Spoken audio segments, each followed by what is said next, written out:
بسم الله الرحمن الرحيم.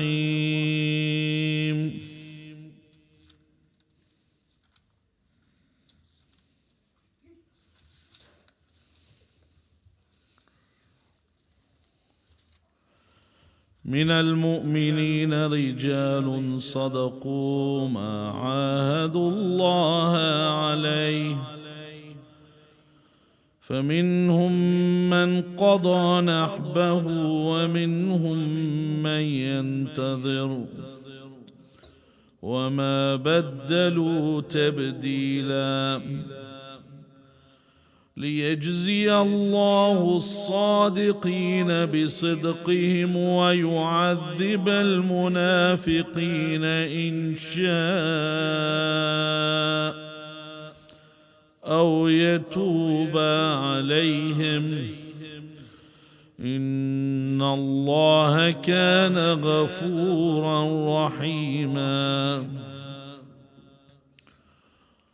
ورد الله الذين كفروا بغيظهم لم ينالوا خيرا وكفى الله المؤمنين القتال وكان الله قويا عزيزا. وأنزل الذين ظاهروهم من أهل الكتاب من صياصيهم وقذف في قلوبهم الرعب فريقا تقتلون وتأسرون فريقا وأورثكم أرضهم وديارهم وأموالهم وأرضا لم تطئوها وكان الله على كل شيء قديرا. يا أيها النبي قل لأزواجك إن كنتن تردن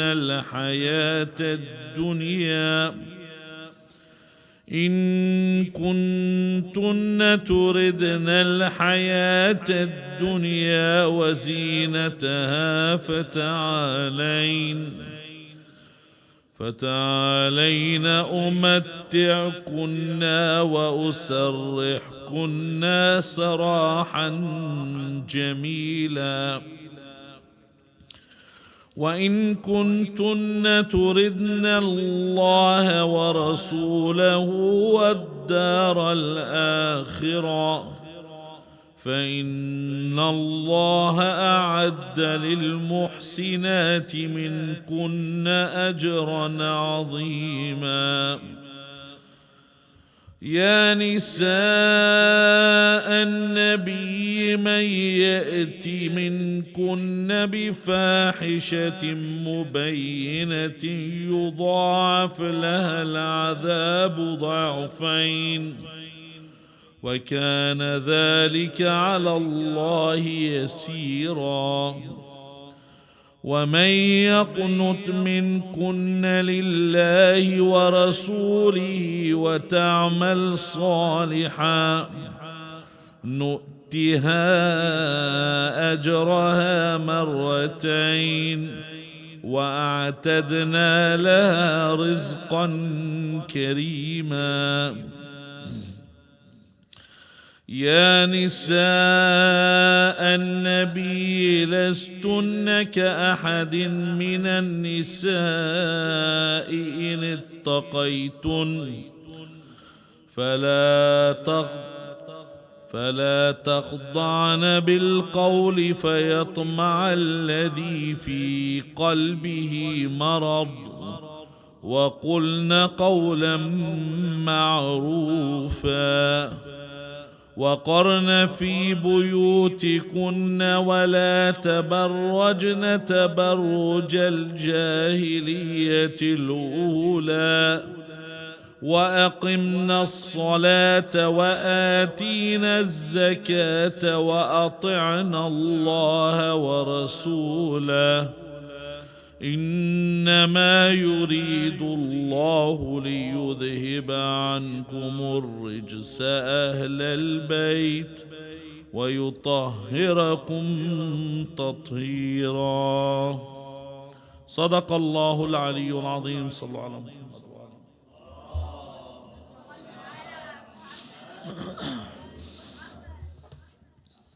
أحسن الله إليك. أعوذ بالله من الشيطان الرجيم. بفضل الله بسم الله الرحمن الرحيم. الحمد لله رب العالمين. الحمد لله والحمد حقه كما يستحقه حمدا كثيرا. الحمد لله الذي هدانا لهذا وما كنا لنهتدي لولا أن هدانا الله.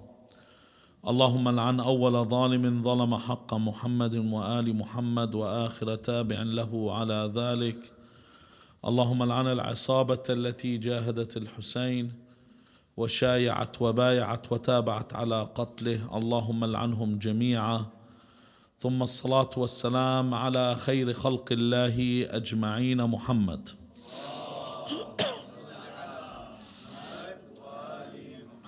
وعلى أهل بيته الطيبين الطاهرين، واللعنة الدائمة على أعدائهم أجمعين إلى قيام يوم الدين.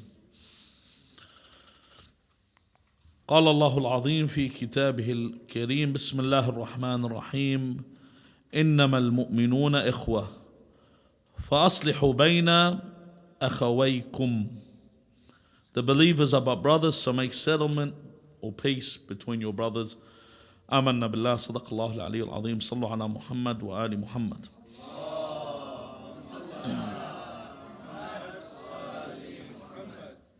Our general definition for brother is our sibling, whether they are from both parents or they are from our brother, from our father only or our mother only. This is the general definition that we use when we discuss the word brother. But our discussion over last week, this week, and the next 2 weeks is about the fraternity and the brotherhood within Islam. And our discussion is not about the blood brother, because the right of the blood brother is far greater. Imagine this discussion that we are having is with regard to the brother in Islam. Imagine the position of the brother that's related to you as a Muslim and through blood. Firstly, to enter this brotherhood, we go back to the hadith that everyone knows, that people's oft repeated, that mankind or humans are of two kinds: your brother in faith, or you're equal in creation, or you're equal in humanity. So someone's either your brother in belief. In fact, Rasulullah sallallahu alayhi wa alihi wa sallam says, Al-mu'minuna ikhwa, that the believers are brothers. Tatakafa dima'uhum. Tatakafa dima'uhum. Their blood, when we're talking about their blood, tatakafa, it's equal. So the blood of any believer is equal to the blood of another believer. It's no difference. That even to the point when one of the ulama, during the time of one of the tyrants that ruled in Iraq, when they took the sons of these, of the people or the believers, and they captured them, they made negotiations with this alim, and they said, we'll release your son, because one of the people they took was his son. They said, which one, when we release your son, and how much we want, a few conditions for this. He said, all right, we'll agree to the terms you want, but which one of my sons will you release? In other words, the Adam here has told them basically, I'm not differentiating with who's there. Their blood is one. Here, as the Prophet says, tatakafa dima'uhum. Their blood's equal, it's co-equal, there's no difference. وَهُمْ يَدٌ عَلَى مَنْ سِوَاهُمْ. The believer is one hand against everyone against them. So when I enter this brotherhood, if someone is in pain, I'm in pain. If I see a believer suffering, I should be suffering. And then he says, يَسْعَى بِذِمَّتِهِمْ أَدْنَاهُمْ. Because we spoke last week about when you're alone and you're a single, you don't have this power of negotiation. You don't have this empowerment. You feel weakened. You feel, not because it doesn't, when we say al-mu'min mustad'af, we don't mean that the mu'min's weak as in he's a weakling. Mustad'af is in the sense that the situation that is around him has rendered him incapable of standing up, because we have rules and we have rules that we follow religiously. We can't cut corners like other people. For example, when the imperial forces attack our countries and they bomb a hospital, for example, we can't bomb a hospital for someone else because our religion doesn't allow us. When they use the white phosphorus, the white phosphorus that is illegal by Geneva Convention and all the rules of war, this white phosphorus is so bad, when they use it and it falls on your skin, it burns through your skin, it devours your skin, and even if you throw water on it, it just continues to burn. It has no effect. Like you'll see if someone has been struck with white phosphorus, they look like they've had some kind of necrosis, that the body's been eaten away.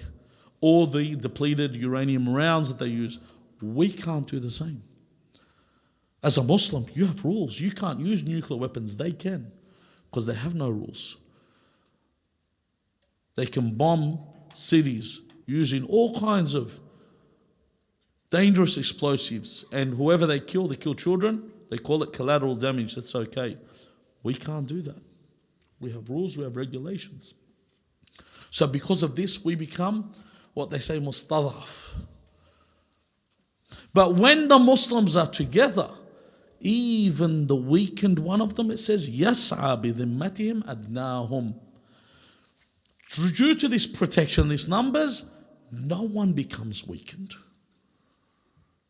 That's why Allah Azza wa Jal says, when you sit and you pray Jama'ah, why do you think we're told to pray in ranks? When you pray that you're supposed to be stuck together, taban, not now with social distancing and that, but generally, Salat al-Jama'ah, you're supposed to be stuck. I know a lot of people, they read this hadith, they think it's a hadith for another sect, for the Sunni sect, when the Sunnis say that don't let the shaitan come between you. This is a hadith for us. No, you shouldn't let anything. You're supposed to stand in a way where you're all standing and you're firm. Inna Allah yuhibbu alladhina yuqatiluna fi sabilihi صفا كأنهم بنيان مرصوص. Allah Azza wa Jal likes when the believers fight in ranks, as if they're what? They're a fortified wall. I don't know if you ever saw, and any of you studied ancient Greece, and you study the Spartans and how they would come as a shell. They'd move in a front line, and they were able to fight. It's not only that, it's the camaraderie. It's the brotherhood, that you're standing side by side. He's got your back, you got his back. That gives you strength. That makes you someone that can stand tall regardless of who your opposition is, regardless of who you're standing against. You stand firm in the face of your adversary. And as strong, we survive in this manner. In fact, because we're going to talk about this and we'll move on, we are supposed to consider ourselves as one entity, the believers. The Imam al-Sadiq alayhi salam says, Al-Mu'min, Akhul Mu'min. The Mu'min is the brother of the Mu'min. Kal-Jasadil Wahid. They are one body. When he says this, إن اشتكى شيئا منه وجد ألم ذلك في سائر جسده. That if one part of your body feels in pain, you all feel in pain. It's not like your pinky is hurting and you feel normal. It's only, localized pain. It sits there, goes, all right, it's not going to bother me anymore. No, when you're feeling in pain anywhere, you feel your whole body. Sometimes you see someone, They've got localized pain. But the nervous system and the way it works, everything in your body says, listen, we've got problems up there. You better fix it, we're not doing anything today. So you can't say, I've got a headache and you just soldier on. No. You got a headache, your whole body says, all right, stand by till you fix that. There's a problem, we got to stand up. Someone can't sit there and say, all right, I don't get how some Muslims even speak positively about China. How can you speak positively about China, what they've been doing to the Uyghurs? How can you even support China in any way after what they've been doing to the Uyghurs? And their people are silent. This doesn't mean I like what the United States of America is doing. You know, they're both rotten in this case. But I don't select which one I like more. This one's rotten and that one's rotten when it comes to the dealing with the believers. The Imam then says, وَأَرْوَاحُهُمَا, meaning all the believers in both cases, مِنْ رُوحٍ وَاحِدَةٍ. Even the souls of the believers or the spirit of the believers is one spirit. So there's no doubt about this. There's no ambiguity about the subject. It's a united front, we're one. Yeah, some people are selective about who their brothers are. They're selective about brotherhood. Depends on geographic location. You know, yeah, they're my brothers, but these other Muslims. In fact, it gets even worse. Sometimes it's based on marja'i. That someone doesn't follow the marja' you follow, then they're out of the brotherhood. It happens too often. They even ask, who do you do taqleed of? You know, I honestly think we should adopt the same attitude that people adopt when it comes to voting. When you ask someone who you're voting for, they say, it's none of your business. Someone asks you, who do you talk to? It's none of your business. Because the second you give it the approach, oh, you're one of those people. You're one of those people that dance in the middle of the night, are you? And then they just come to their own conclusions and they disenfranchise you. You're alienated. You're no longer part of the Muslim body. You'd be surprised. We were once sitting in front of the Kaaba Sharifa. And we're looking at the Kaaba, you know, inshallah, may Allah grant us all to go to Hajj Bayti al-Haram, inshallah, in this year and in every year. Barakat as-salat ala Muhammad wa ali Muhammad.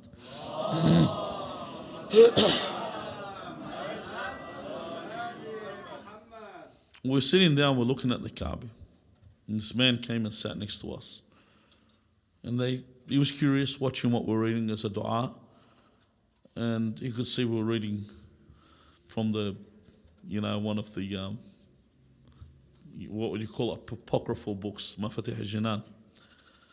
Because for them, they reject them. And then he started insinuating that we're unbelievers. And I said, this is simple. There's no need for you to call us kuffar. Turn around, face the Kaaba, and say, oh Allah, I testify and bear witness in front of this Kaaba that this man sitting next to me is a kafir. Just say that. He got up and walked away. He couldn't say it. Why? I've come to pilgrimage. He's at the pilgrimage. It's hard for you to say that. To turn around, could you call anyone there a kafir? It's very hard. Who are you to label people? Allah hasn't given you the authority. When Rasulullah sallallahu alayhi wa alihi wa sallam sends an army into a battle against the mushrikeen and the army returns and they say, Ya Rasulullah, they point to one of the companions and they said, this companion killed a man that testified that in the war, that the shahadatain, testified in belief in God and that you are the messenger of God. So Rasulullah said, is this the case to the man? The man said, yes. He said, why did you kill him? He said, he only said that to save his skin. So then the Prophet said, did you enter his heart to know why he said it? Are you the judge of people? The only person you judge is yourself. You're the judge of yourself. The access into this is the shahadatain. أشهد أن لا إله إلا الله وأشهد أن محمدا رسول الله.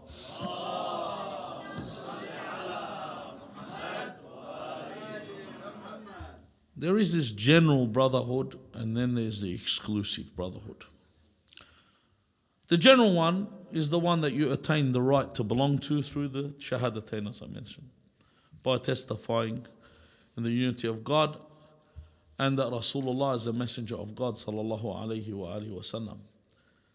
Then there's the exclusive brother. Everyone has these rights, but then there's that brother that you are with, that is your friend. This person has that exclusive brotherhood that is even closer. It's exclusively to you. In fact, this brother is mentioned by Amir al-Mu'minin in Ghurar al-Hikam when they mention in this hadith, he says, رُبَّ أَخٍ لَمْ تَلِدْهُ أُمُّكَ. That there are many a brother, or so many a brother, that your mother did not give birth to. You know, when you probably hear the English saying, what do they say? Brother from another mother. But these brothers in your life that you meet, that they are worth more than anything that you can imagine. I know the old saying, they say a good friend's worth more than a bag of gold, but they even get to the point where they are priceless in their value. And this friendship is the true brotherhood within the brotherhood. The truest brotherhood, Amir al-Mu'minin says, عَلَيْكَ بِإِخْوَانَ الصِّدْقِ, to find the truthful brother. That's the brother you look for. فَأَكْثِرْ مِنْ اكْتِسَابِهِمْ. So you find a truthful brother, alaykum as-salam wa rahmatullah. Increase the number of these people, that your acquisition for these types of friends. Why? He says, فَإِنَّهُمْ عُدَّةٌ عِنْدَ الرَّخَاءِ وَجُنَّةٌ عِنْدَ الْبَلَاءِ. عُدَّةٌ عِنْدَ الرَّخَاءِ. What does that mean? That these people are an asset. Rakha, generally, when we say rakha, is during prosperity. You know, when during the good times, when everything's running smoothly, this friend is an asset to have. Why? They're not the leeches that wait around just to freeload. They're with you, they're supportive of you, they help you wherever you are, but they stand by your side where? In advising you on what to do. They don't have ulterior motives. And then he says, وَجُنَّ عَنْدَ الْبَلَاءِ. Junna meaning they're your shield, they're your protection when you're going through tough times or afflictions. So how do I know these true brothers that I look for? This is what I look for, which is called a brotherhood through God.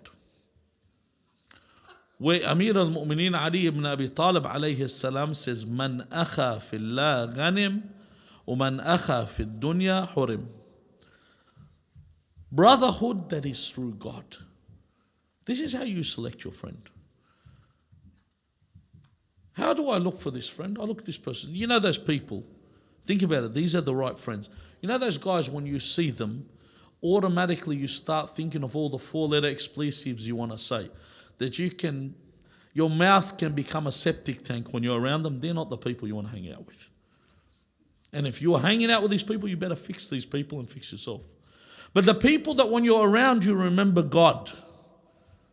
You remember the day of judgment. The people that you think I can walk naked in front of because I feel that, they're not friends that you're looking for. The friend you're looking for is this, man akha fillah, that takes a brotherhood that the criterion is God. What I select to look for a person, I look at how God-fearing they are. If I do get a person that fears God, ghanim. You know what ghanim means? That you have made a gain. You've made a gain. When you acquire a friend like this, you've made a gain. And then he says, Salamullah alayhi, وَمَنْ أَخَى فِي الدُّنْيَا حُرِمْ. What's akha fi dunya? You know, when you meet a guy, you want to hang out with them because they're rich. Or you meet someone, you want to be their friend because they're strong. You know, for example, you get a lot of times where a guy is a tough guy and he can hold his own. Everyone wants to be his mate. Why?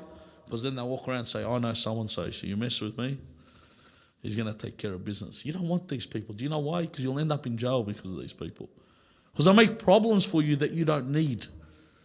They make problems for you that you don't need and you end up in jail. And these people that are with God, that love God, I'll explain what type of people that they are. If I have a brotherhood now, I have a friend, how do I keep my brotherhood pure? Al-Imam al-Sadiq alayhi salam says, Yabna Nu'man, he's speaking to one of his companions, he says, In aratta an yasfu laka wuddu akhik. If you want the love of your friend, your brother here, to be pure, he mentions to him to do 4 things. If you do these 4 things, then their love will be pure towards you. The first thing he says, فَلَا تُمَازِحَنَّ. فَلَا تُمَازِحَنَّ means what?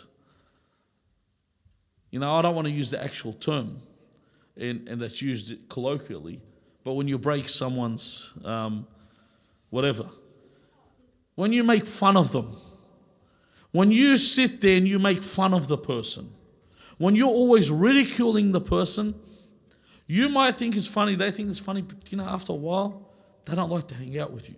They go, this guy, I know what he's going to say now.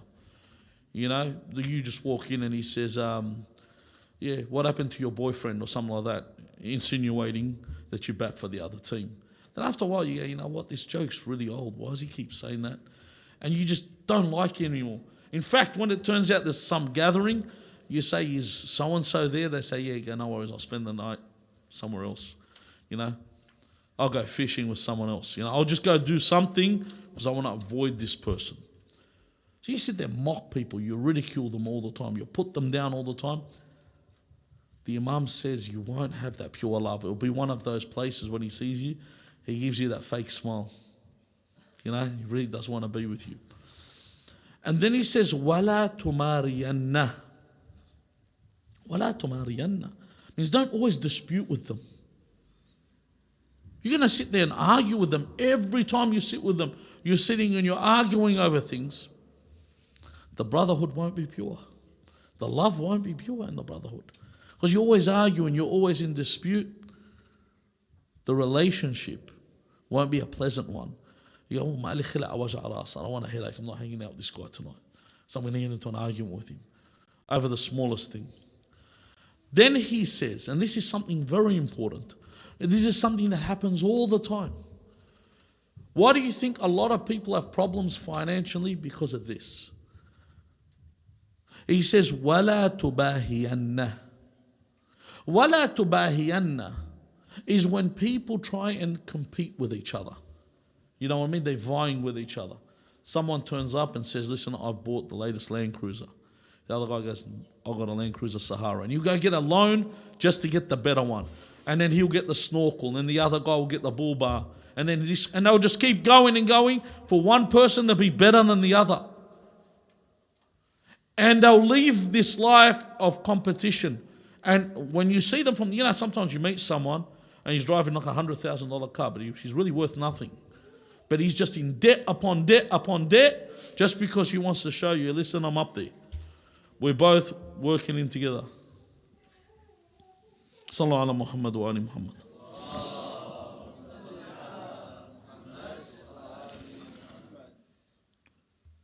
So this competing, this bragging between each other over who has more doesn't make this person someone you enjoy. And I'll give you an example of what I'm trying to say. You know that friend, when you have something that doesn't ever say Mabruk. Like you come in and say, you like this watch I got? He says, you know what? A friend of mine, he bought a watch, it's worth this much more than this one. And you go, yeah, all right. You don't want to sit with this guy anymore. In fact, you're thinking of all these different combinations. And I'm not talking about mathematics that you want to do to him. And you leave because all the time there's something better than what you have. Finally, the Imam says, وَلَا تُشَارِّنَّهُ وَلَا تُشَارَّنَّهُ. تُشَارَّنَّهُ. Do not compete with them on haram. What does that mean? You see someone do something wrong and haram, and you do something even worse to show that you're braver. Have you ever noticed even people, they go, oh, when we were younger, do you remember what we used to do? Remember, I used to do that, and they'll start mentioning all their haram stories. They'll sit there and it'll be a night of let's talk our war stories and all we've done. All you're doing is you're re-incurring the punishment for these. Why? Because these should be buried. They're not things you should revive for people to know about you. Sit there. Hide them. Bury them. Don't bring them up. Not sit there and fight who's committed more sins and who's done worse than the other. You know, like they say, one of the companions of the Prophet, one of the other guys, you know, he actually said that I have committed more sins than any other companion. He was bragging about this. He said, no one's committed more sins than me. I don't need to introduce the guy, you probably already know who I'm talking about. That was one of his bragging things. And he goes, then I repented. Like, that's how good I was. Because no one's committed what I've done. Like, he's done everything. So you imagine something, he's done it. Like, you know, if you go and you picked up Darlinghurst Road and Oxford Street, they wouldn't hold the candle to this guy. But anyway, let's take a look at what is the right of a brother. What is the rights of a brother? Brother has a right over me. What are their rights? This is عن أبي جعفر الباقر صلوات الله وسلامه عليه. He says, من حق المؤمن على أخيه المؤمن. What right does your brother have over you? He says, أن يشبع جوعته. So no believer around you should be hungry. If there is a believer that's hungry, then we have all failed in fulfilling the right of our brother. He says, وَأَنْ يُوَارِي عَوْرَتَهُ. Yuwari awrata does not mean, you know, it's not talking about clothing. Awra, generally we look at the private parts. It's not talking about getting them clothes to wear. Yuwari awrata means to cover up their deficiencies. When they do something wrong, don't expose it. Don't say, you know, so-and-so, he's done this, or so-and-so drinks, or so-and-so steals. There are things that they've committed that are haram, that are wrong. You cover them up. If you're a good brother, that's what you do. One of the worst things people do is they come and convey the message. I want to tell you something. I want you all to hear this. That if anyone ever comes up to you to tell you what someone said about them, they're either ignorant, said about you, they're either ignorant or they don't like you. Think about it.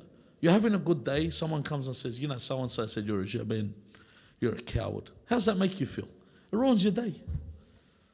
So this person, this minister of doom and gloom, this Debani of society that's moving zbeli from one place to another, taking rubbish from one place to another, you know, transferring disease, comes to tell you this to ruin your day. A brother, you know what a brother does? If someone talks about you, he defends you. And he ends it there. He'll say, listen, don't talk about him. He won't accept it. And he'll end it there, and that's it. He won't come up to you and say, listen, I was there, so-and-so was talking about you, but I had your back. No, that's it. He has your back without even telling you. He ends it there and then. He doesn't come and ruin your day. Then he says, وَيُفَرِّجْ عَنْهُ قُرْبَةً. That the brother relieves you of your hardships. Your brother helps you. When he sees you have a problem, he's there for you. They relieve you. Relieving you of your hardships doesn't always mean financial. Not everyone has money. Sometimes it's moral support. You see someone's down, you can see it. Like, this person's having a hard time. Go out with them. See what they want. Sit with them. Give them that comfort. They get that comfort. They feel good. You alleviate some of the hardship from them. Another one says, وَيَقْضِي دَيْنَهُ. You know your brother's in debt. When I say he's debt, we're not talking about someone that went and bought his wife Gucci and Cartier and on his credit card is in debt. We're talking about someone that has a legitimate debt. Someone that you need is in debt and they can't get out of it. And you've come to help them with this debt. This is what a brother does. فَإِذَا مَاتْ. This is the final point the Imam says. This is the right. The first is that your brother shouldn't go hungry. You should cover up the faults or the deficiencies of your brother. you should alleviate them of their hardships, relieve them of their hardships, and to pay their debts for them. And finally, the Imam says, فَإِذَا مَاتَ خَلَفَهُ فِي أَهْلِهِ وَوَلْدِهِ. If this brother of yours dies, you see a lot of these families, and even families that people know, that the man of the house dies and the wife and the children are left, that you should provide for them in the stead of your brother when he wasn't there. You should take that position. That's their right. Unlike when the head of the household dies, you see people, they sit there and they come in, try and scum the family out of their money. Or they'll probably try and hit on his wife. Or that's all they're worried about, rather than try and fix, because this person was who? My brother. If this person was truly my brother, I'll have his back the whole time, in his life and when he dies. This is what we call muwasat. This is when we say that someone has muwasat towards their brother.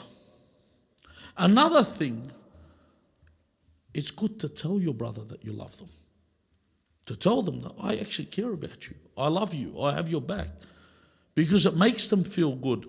Rasulullah sallallahu alayhi wa alihi wa sallam says, إِذَا أَحَبَّ أَحَدُكُمْ صَاحِبَهُ أَوْ أَخَاهُ فَلْيُعْلِمْهُ. Let them tell them that, that I love you.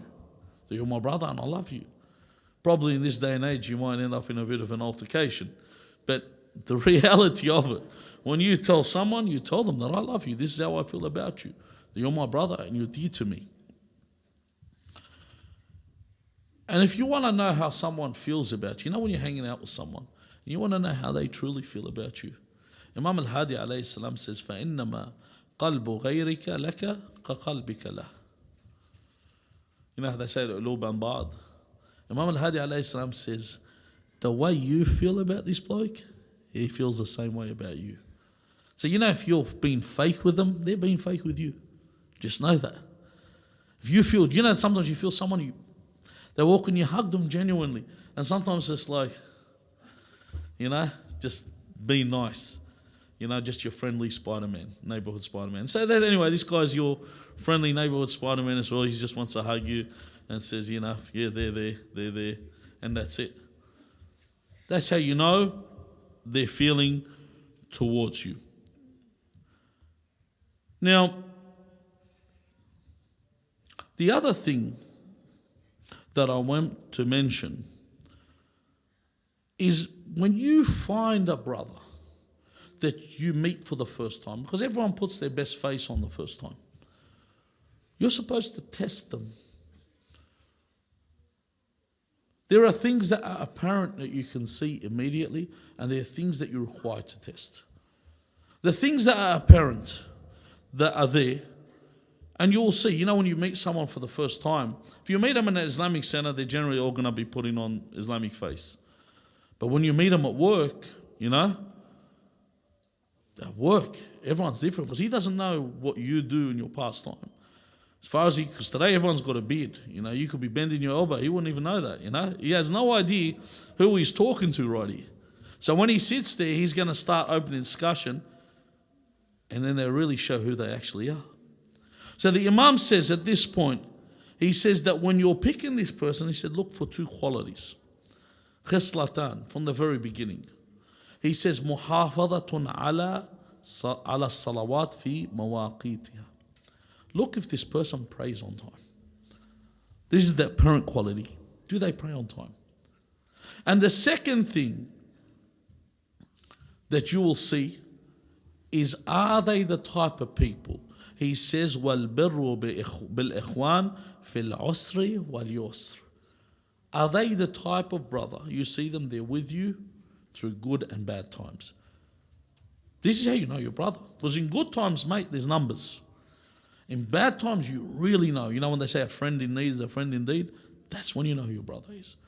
He says if they don't have, I went Kiwi for a second, if they don't have these two qualities,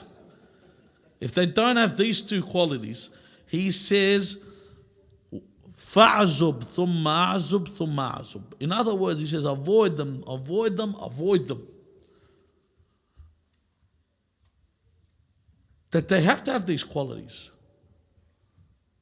For brotherhood, there have to be people that will stand by your side. Hala, I want you to sit there and think to yourself, out of all your friends, who's your friend when the chips are down, when everything's gone bad, that they're there?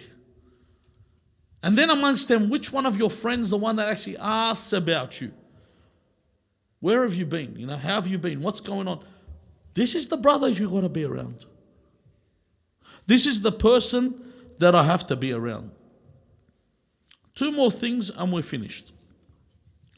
Firstly, of having a brotherhood, I got to be able to advise this brother. The first thing I need to look at is my brother is me. Al-mu'min mir'atul mu'min. Like you're looking into a mirror. Your brother is you. And if you want to look at huquq al-khuwa, there are a lot of, there's a lot, if you go to Kitab al-Kafi, there are too many narrations about the rights of the fraternity and the brotherhood. But advising them is what's important. In fact, the Imam says the best brother of mine is the one that gifts me my deficiencies. See, someone that doesn't tell you what's wrong with you, they're not your brother. If they keep telling you you're awesome, how do you think dictators are created? Dictators become dictators because all their, the entourage that's with them is always telling them you're the best, you're the coolest. You know, everything, it's good that you did that. It's good that you're going to do that. Yep, kill them, that's okay. You know, whatever you want to do. And the guy says, they lose their compass of what's right and wrong because everyone says what you're doing is awesome. You look at someone like Donald Trump and you think something, so you want to understand the way, the method of Donald Trump, you need to understand this. Donald Trump says things and people around him are saying this is awesome. He loses that compass of what's right and wrong because the people around him are as decadent as he is. And every country in the world still is kissing up to him every time he calls them. You know, even now everyone knows what kind of a person he is. He calls Scott Morrison and says, put pressure on China, even though that you're really a mosquito and China will step on you and put you in economic strife or catastrophe. But he still does it. Why? Because Trump said it and I want to make him happy, and that's what ends up happening. And they lose reality. Your brother can be the same when you don't advise them properly. But how do I advise them? Do I put them down? The Imam says, Amir al-Mu'mineen, man wa'adha akhahu sirran faqad zana. If you want to adorn your brother, zana means he puts a zina on him, an adornment. Whoever wants to adorn their brother advises them in secret. Doesn't advise them in front of everyone and humiliate them, because that's what he says next. وَمَنْ وَعَظَهُ عَلَانِيَةً فَقَدْ شَانَهُ. If you advise someone publicly in front of everyone,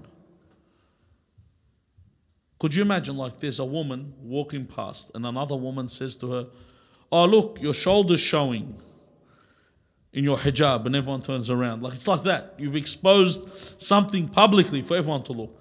So when you're saying to somebody that you're doing something wrong, you bring that to everyone's attention.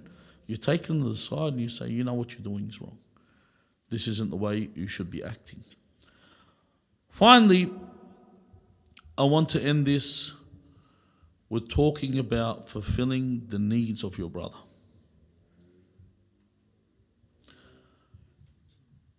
First hadith, Imam al-Sadiq alayhi salam says, Allahu fi awn al-mu'min ma kana al-mu'minu fi awn akhi. Allah helps the believer as long as the believer helps his brother. So when we've come into this society where it's Islamic capitalism, where every man's for himself now, if you take a look, everybody's on their own. People don't associate with people. And then they say, why are we in such a bad plight? When no one knows what's wrong with their neighbor or what's going on, because everyone's too busy at work, doing the overtime, getting that extra dollar, because they have in their head that extra dollar is what's going to protect me. Allah is going to protect you, not that extra dollar. Before you know it, everyone's not going to be talking to people. People don't know each other. People don't even understand what each other's problems are. Let's take a look. What is the reward for fulfilling the need of your brother?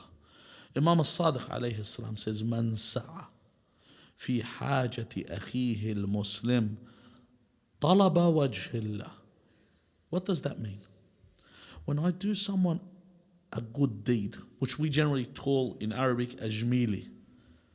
Ajmili is when you do someone good, a favor. When you remind them of the jamili, we call that what? Tarbih jamili. When you remind them, you know what, I did this for you, or one for one. You get these people, Muslims, they'll come up and say, you know, I did that and that and that for you. Well, if that's what you were doing for him, you were doing it for yourself because you wanted the recognition. You're doing it lillah. He says, طلب وجه الله كتب الله عز وجل له ألف حسنة. 1,000 hasanat. That's 1,000,000 hasanat. Rewards for fulfilling one need of your brother. In another hadith, man qada. See, the first one's man sa'a. You know what man sa'a means? The one that strives towards doing some good deed, or fulfilling someone's need, gets 1,000,000 hasanat. But he says man qada. The first one is man sa'a, the one that strives to do it. Man qada is the one that fulfills it. It's done it. ومن قضى عن رسول الله صلى الله عليه وآله وسلم لأخيه المؤمن حاجة. How many needs? One haja. Imagine you fulfill one need of your believing brother. كان كمن عبد الله دهره. You know what a dahr is? It's a lifetime. Your lifetime. As if you worshipped God for a lifetime, for fulfilling one need. Could you imagine? What's a lifetime? 100 years? 100 years of prayers, 100 years of fasting, 100 years of hajj, 100 years of qira'at al-Quran, 100 years of talab al-ilm.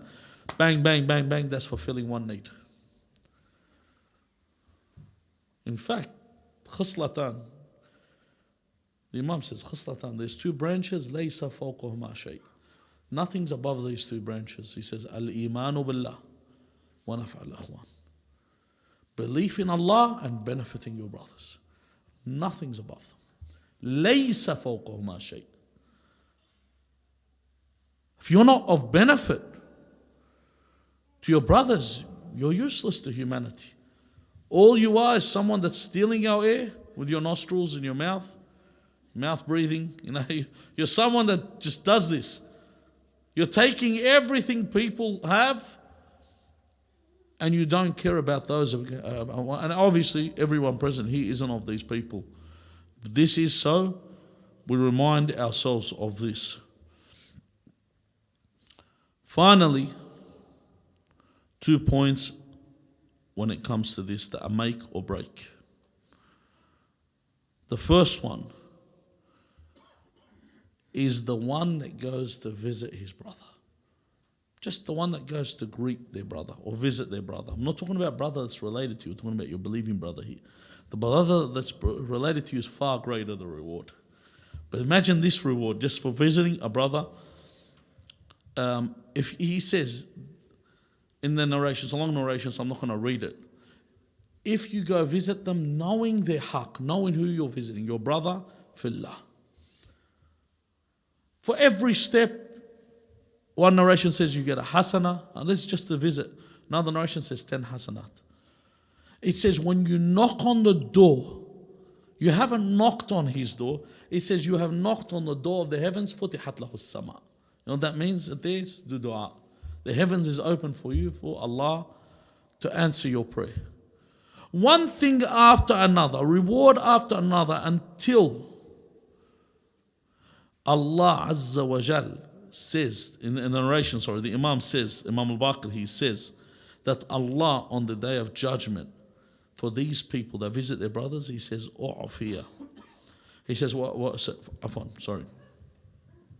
he says, فَإِن مَاتَ فِيمَا بَيْنَهُمَا.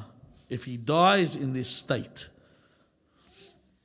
that he's went to visit his brother in this state, he says, أُعْفِيَ مِنَ الْحِسَابِ. You know what أُعْفِيَ مِنَ الْحِسَابِ means? That means he doesn't have a judgment on the day of judgment. There's no account for him. He's done. أُعْفِيَ, you know what offer is? It's like أُعْفِيَ, it's no longer. You are not going to be judged on the day of judgment. It says أُعْفِيَ مِنَ الْحِسَابِ. And then he says, and if the one that is being visited knows of the right of his brother, he gets the same reward. This is the first point, and this is the final point. As for those that don't talk to their believing brothers, the narration, the Imam al-Baqir, the same Imam, Salamullah alayh, she says, if two brothers stop talking, once again, we're not talking about blood brothers, we're talking about believing brothers. Two brothers stop talking. Don't tell me what if this brother did this or what if this brother did that. There are certain situations where, for example, if this brother's going to kill me, he's not really your brother. He's coming to kill a believer. He's left religion. We're talking about a brother. Generally, people stop talking, because someone squeezed lemon on his chicken sandwich, and that's it. They're not talking anymore. Two brothers, the Imam says tahajjud. They stop talking. He says for 1, 2, 3 days. What does that mean? It means not they stop talking as if I haven't spoken to him for a week. No, they don't talk anymore. They've cut each other off. Doesn't mean I've got to get my phone book, call everybody up. No, the people I don't talk to anymore, I've cut them off. I've got no intention. He says if they stop talking for 3 days, he says, فَإِنِّي خَصْمَهُمْ يَوْمَ الْقِيَامَةِ. Imam al-Baqir says, I am their opposition on the day of judgment. The Imam's your opposition. Could you imagine what that means? Then one says to him, جُعِلْتُ فِدَاكَ يَا ابْنَ رَسُولِ اللَّهِ. May I be at your ransom, O son of Rasulullah. What if the one that stops talking is the one that is oppressed? Or the one that has been wronged? And then the Imam says, does it ail him or does it harm him for him to go up to the one that has harmed him and say, I am in the wrong, and to make up with him? What's so difficult about that? Because we tend to do that with everybody else. We tend to do that with randoms we don't even know. At work, I'm scared to lose my job, so I just take it on the chin when the boss puts me down. How many stories are like that? You see someone, the boss puts them down, they take it on the chin so they don't lose their job. But then their brother says something they don't like, and the relationship ends. Inshallah, in the following weeks, we'll be talking about the good brotherhood and the bad brotherhood. What a good brother is and what a bad brother is. Over the next 2 weeks, giving examples in these stories, we ask Allah Azza wa Jal to make us of the fraternity that will rise and stand beneath the standard of our master Al-Hujjat ibn al-Hasan al-Mehdi, arwahuna fidah. We ask Allah in the name of Muhammad al-Mustafa, salawatullahi alayhi,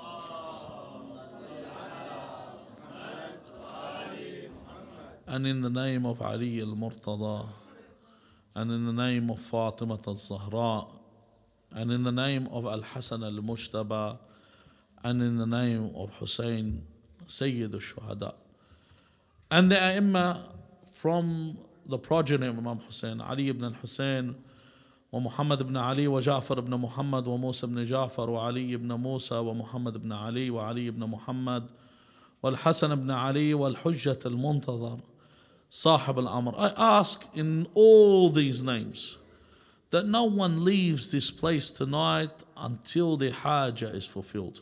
Whatever their need is, may Allah fulfill their need. And all those that are listening and all those around, that your loved ones that have asked, may Allah fulfill their needs. May Allah not remove them from this world until He is pleased with their actions, and not remove them except upon the wilayah of Ali ibn Abi Talib, salawatullahi wa salamu alayhi. May Allah grant you all the opportunity to serve your master صاحب الأمر. بسم الله الرحمن الرحيم. اللهم صل على محمد وآل محمد. اللهم كن لوليك الحجة ابن الحسن صلواتك عليه وعلى آبائه في هذه الساعة وفي كل ساعة وليا وحافظا وقائدا وناصرا ودليلا وعينا حتى تسكنه أرضك طوعا وتمتعه فيها طويلا برحمتك يا أرحم الراحمين. وإلى أرواح المؤمنين والمؤمنات وإلى أرواح موتانا وموتاكم رحم الله من قرأ سورة المباركة الفاتحة مع الصلوات.